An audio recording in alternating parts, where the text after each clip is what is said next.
Olá, bom dia ou boa tarde, crianças, dependendo da hora que vocês vão assistir esse vídeo. Hoje já são 5 de novembro de 2020 e hoje vamos para o livro de história. Hoje, quinta-feira, nossa aula de história. Vamos aí para a página 12, tá? A partir da página 12. E aí temos herança dos africanos. Vamos acompanhar aí com bastante atenção. Herança dos africanos.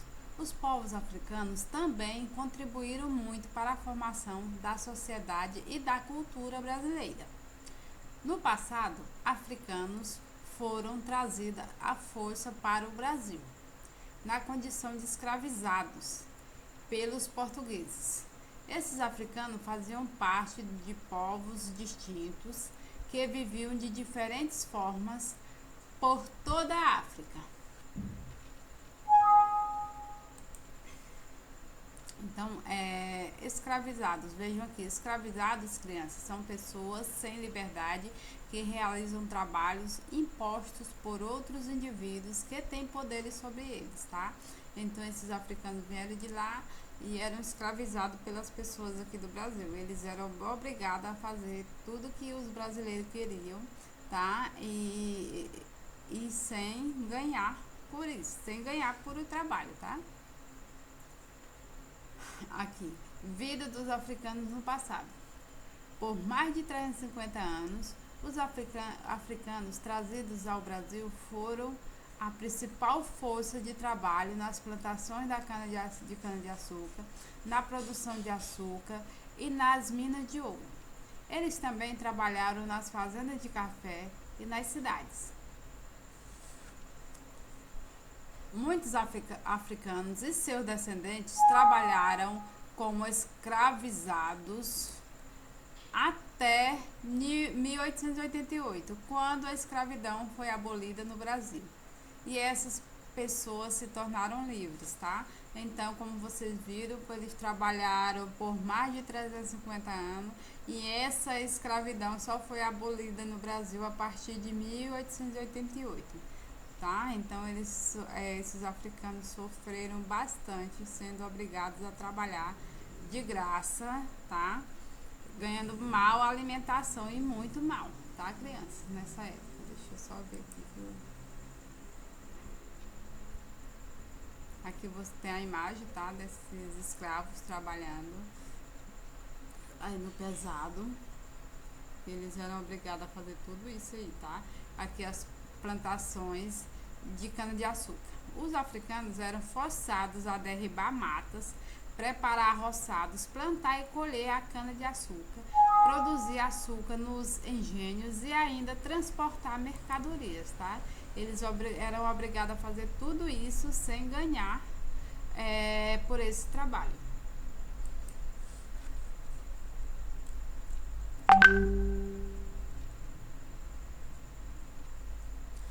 E ainda tinha as minas de ouro. Observe aqui que isso daqui eram as minas de ouro nessa imagem. Nas minas, os africanos enfrentavam difíceis condições para extrair o ouro, pois havia um perigo de desmoronamento de terra por causa da umidade. Frequentemente ficavam doentes, tá? Então essas pessoas, esses escravos faziam tudo isso manualmente, não tinha auxílio, não tinha ajuda de máquina como tem hoje, tá? Então eles trabalhavam no pesado bastante, era muito úmido, tinha esse risco de cair um monte de terra e pedra por cima deles, tá? E eles eram forçados a fazer esse trabalho e não, como eu já falei para vocês, não ganhavam por esse trabalho, tá? Infelizmente eles não ganhavam. Nas fazendas de café.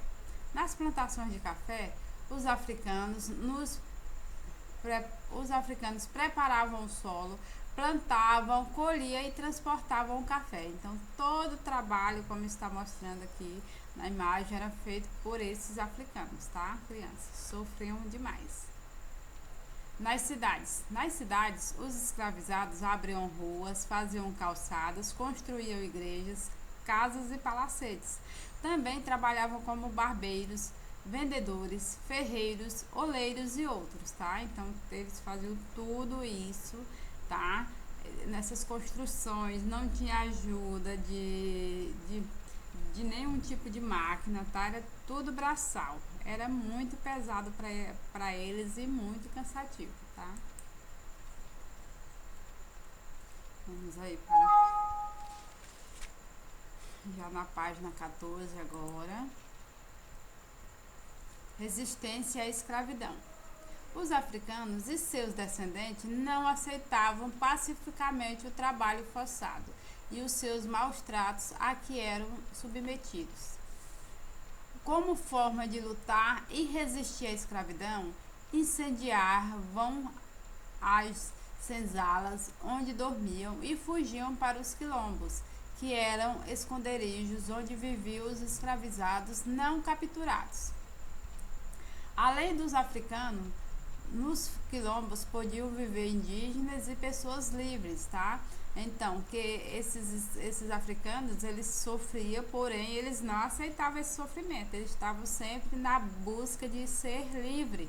Então, eles fugiam, como eles ficavam indignados, eles incendiavam, ou seja, queimavam as senzalas onde eles moravam, tá? Eles tentavam fugir, eles fugiam para os quilombos, que eram lá o lugar dos refugiados, dos que ficavam escondidos, tá? Sempre na tentativa de ser livre. Eles não aceitavam aquelas condições horríveis que tinha não, tá, crianças? Continuando. Palmares, em Alagoas, foi o maior e mais conhecido quilombo durante cerca de 100 anos. Zumbi, último líder da resistência negra nesse quilombo, foi morto em 1695, no dia 20 de novembro. Em homenagem ao Zumbi, a data foi adotada no país como o Dia da Consciência Negra. Então, crianças, agora, justamente no dia 20 de novembro, é o Dia da Consciência Negra e esse dia é em homenagem ao Zumbi, tá? Vamos lembrar aí, dia 20 agora de novembro. Todo 20 de novembro se comemora, tá? No Brasil, existem muitos locais remanescentes de quilombos. As pessoas que vivem nessas comunidades, denominadas quilombolas, mantêm diversas tradições de seus antepassados. Contudo, precisam lutar pela posse das terras onde vivem e para manterem sua cultura, tá? Então eles lutam para manter suas posses de terra e manter sua cultura sempre, tá, crianças? Aqui perto mesmo temos, vocês sabem que tem a região dos quilombolas, tá? Então eles são descendentes ainda dessa época, ok? Então agora aqui na página 14, já acompanhe. Os africanos no cotidiano do Brasil. Os africanos de diversos grupos étnicos trouxeram sua cultura, sua língua, sua religião e seu modo de viver ao Brasil. Nestas terras, manifestavam-se por meio de danças, cantos, a alimentação, palavras gestuais, influenciando a cultura brasileira até a atualidade. A religiosidade. Cada povo africano tinha crenças e deuses próprios, de acordo com a cultura de origem. Contudo, os africanos eram impedidos de praticar suas religiões.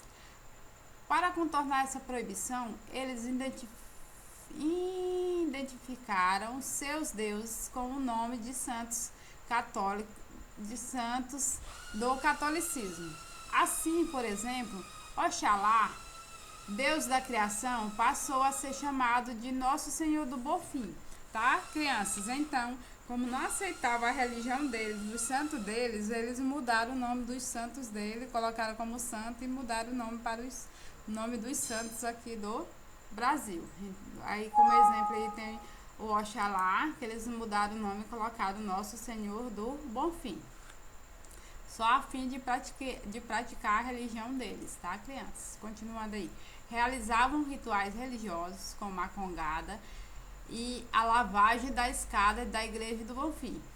Evento que ocorre até os dias atuais. Então, até os dias atuais, na Bahia, ainda ocorrem esses eventos aí.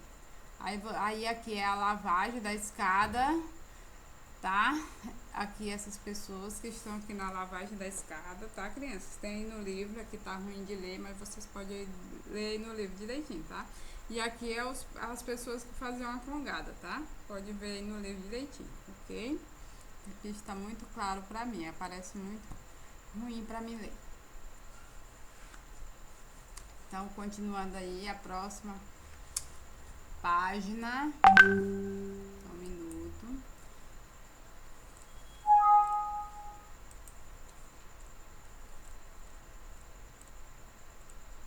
Músicas e danças. Além da religião, as danças e a música também eram forma de os escravizados africanos manterem suas tradições. Nos momentos de descanso, dançavam o lindu, o jongo, o batuque, também jogavam capoeira, uma mistura de dança e luta que foi criada pelos escravizados por muito tempo. A capoeira foi proibida no Brasil e se tornou um símbolo de resistência, tá? Então essa dança capoeira era proibida no Brasil, mas eles resistiram para tentar continuar com essa dança aqui no Brasil. Nessa representação, observe uma roda de capoeira e alguns instrumentos de origem africana usados pelos capoeiristas. Então eram esses os instrumentos que eles usavam, os que dançavam a capoeira, tá, crianças? Como vocês estão vendo, o berimbau, o abatuque, o pandeiro, origem árabe, esse pandeiro, tá? O agogo, esse aqui, esse aparelho, o reco-reco, que é esse, e o cachixi, que é esse aqui, ok? Esse daí eram os instrumentos que eles usavam. Na página seguinte, agora temos aqui a atividade. Atualmente, na língua portuguesa, usamos muitas palavras de origem africana. Relacione as palavras com o significado delas. Então, vocês vão fazer essa relação aqui, tá? Caçula, onde vocês encontrar o significado de caçula, vocês vão colocar a letrinha A. Cafuné, onde vocês encontrar, vocês vão colocar a letrinha B, e assim por diante, tá? O 2. Com a ajuda do professor, formem 4 grupos e montem um painel sobre a herança africana na cultura brasileira. Aí cada equipe deve pesquisar informações sobre a influência africana no Brasil, conforme indicado, tá? Então, crianças, eu posso ajudar sim, vocês podem me procurar no PV para fazer essa atividade, para vocês pesquisarem aí sobre a culinária, sobre a música, sobre o vocabulário, que é como eles falavam, tá? Sobre a religião, façam uma pesquisa e podem fazer, que eu estou à disposição no PV, tá bom? Para qualquer dúvida.